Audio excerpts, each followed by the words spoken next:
Welcome back to Spicy Tech with Mark. Today we're driving from Vaughan Tesla Service Center to North York, Ontario after fixing Marsha's damaged plastic rocker panel, which was caused by Tesla's mobile service due to a punctured tire and, more importantly, Tesla's defective tire repair kit.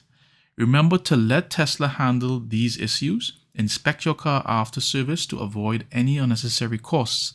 And if you purchase a Tesla tire repair kit, ensure that it works. Now, let's continue our journey and hold on tight. Well, I'm getting my first impressions on FSD Beta 11.3.6 running on average mode right now, and I want to see how it performs or if there's any kind of improvements with the software on the highways. And we're going to get some good footage because hopefully it is going to be very busy and packed right now.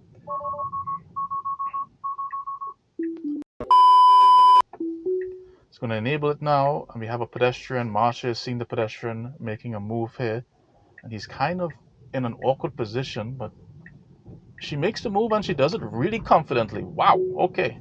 Now she has to make a lane change because we have to make an immediate left turn here. She indicates left. There's a car coming though, and she waits.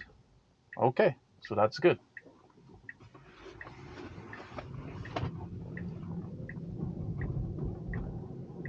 Wow, okay, so that's, so far so good. There's some traffic buildup on our left-hand side there. We're not going into that today, thankfully. But we made a wrong lane change because we were supposed to go straight, so it readjusted, and we made that before too as well. In our previous video with the v11.3.3 that we had, it kind of made the same mistake where it went into the wrong lane and then immediately corrected itself. All right, so that's a good level of awareness. As soon as so Marsha was monitoring the actual traffic light on the left side, you can see it's highlighted in blue. And it started indicating right away. We have a big truck in front of us here making this turn. So it's a little bit awkward here and we have to go. So I'm going to give it some joules. It's just that because we're behind the truck, we have to take our time and of course give them as much space as possible. It wants to make a change here. Okay, and that's fine.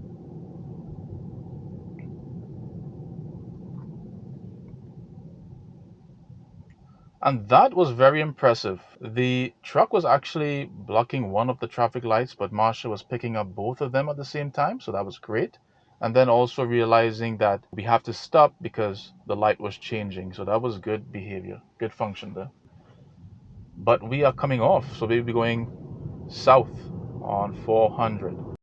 So again, I'm running it on average mode. I would start indicating here, and it does, so that's great. It doesn't do this all the time. It doesn't indicate when it's going on to the highway here on the on-ramp. So it's good to see that it has that indication there. We also have the offset to 10% of the max speed. Starts indicating here, so that's good. Not too sure if it was because of my manual intervention there, because I only indicated to make one lane change there.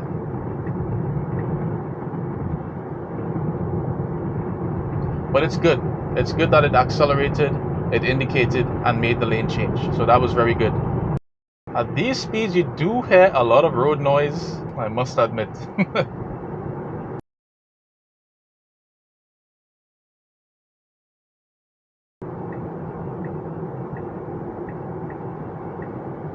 Needs to pick up some speed and make that lane change though. We have a gap now, we can go. And she makes the move. Okay, you can see how it's reacting to the truck. It's more on the left of the lane, which is a good and a bad thing. It's a good behavior in case there's any kind of ruts and so on. And I try my best to keep my distance away from the trucks because that's how you tend to have a broken windshield, right? So it's good that it has that behavior, but it also is a little bit uncomfortable for the cars to the left of you if they are also close to the right side of their lane.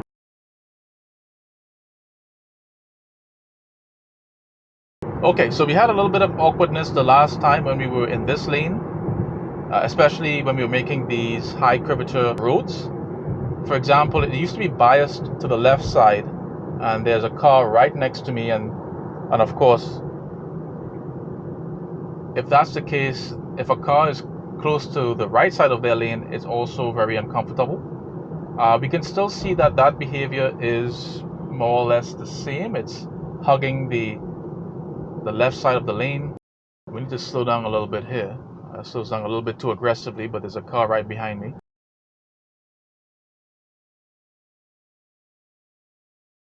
Picking up some speed, which is not really comforting.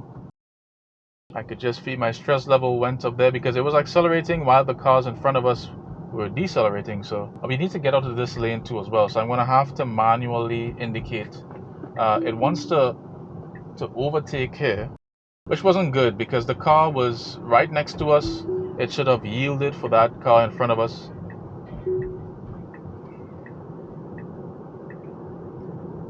She indicated and made that lane change really smoothly. And she was polite enough to let this car in front of us get into our lane.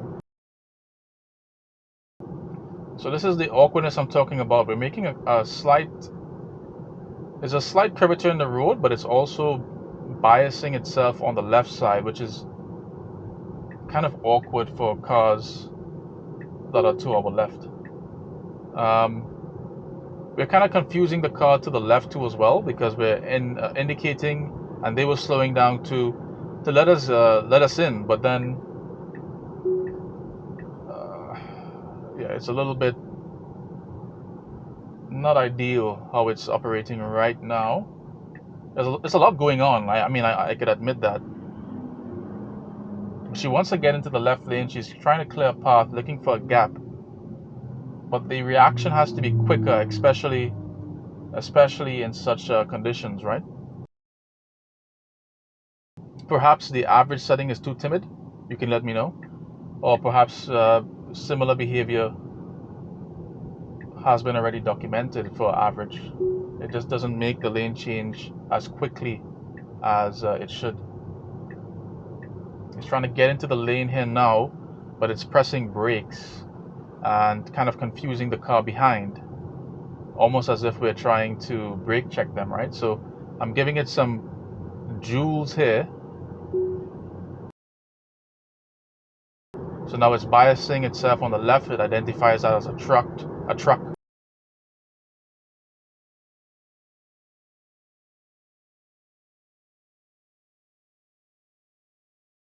Yeah, that was a little bit of awkwardness there when we were coming down to the lane changes. It has to be a little bit quicker to respond, and perhaps if I have it on assertive mode, that might make a difference in terms of the reaction time. Wow, person on the right there is trying to exit the highway.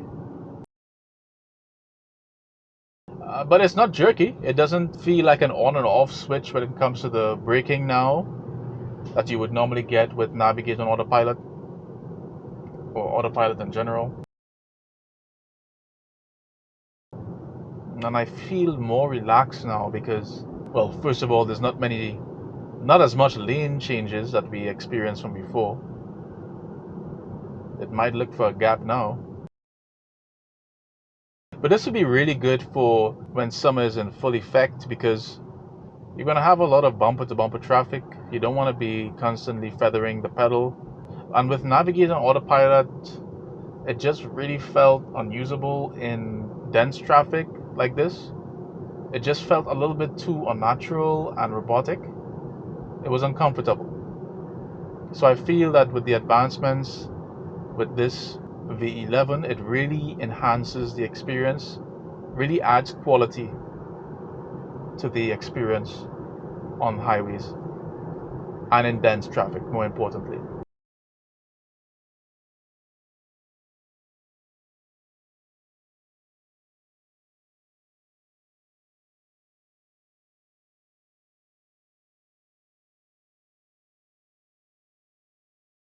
Let's see how it actually performs here. Okay, so it indicates it goes in lane, and that was fine.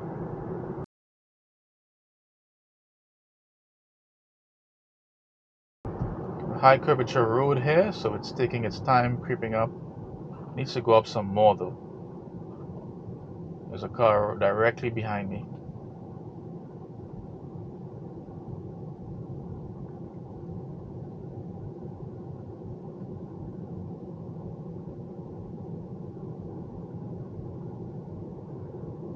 And it just made that really well. I mean, they've pretty much mastered this at this point. I'm not too sure why it pressed hard brakes there, because there was a car right behind me. It didn't need to do that, to be honest. And for whatever reason, it's still not getting out. It needs to get out of here. It should be able to recognize the thicker lanes. Woo! Whoa! What was that? That was a little bit reckless. A little bit scary there. And we have to get onto the right side too as well, and it hasn't really done that as yet. We need to get a gap in between here in order for us to make that lane change quickly. Is it going to make it? It has to make it. Okay. So it just barely made that lane change there. It needs to be quicker when it comes to navigating and getting to the actual exit lane.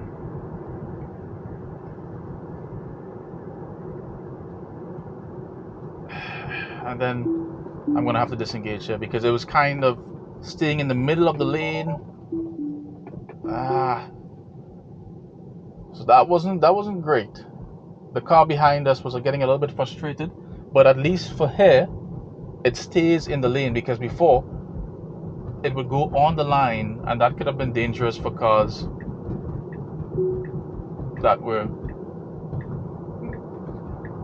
already on this road, right? So for merging purposes, it wouldn't have been great. So now they have fixed that. The turns are smooth.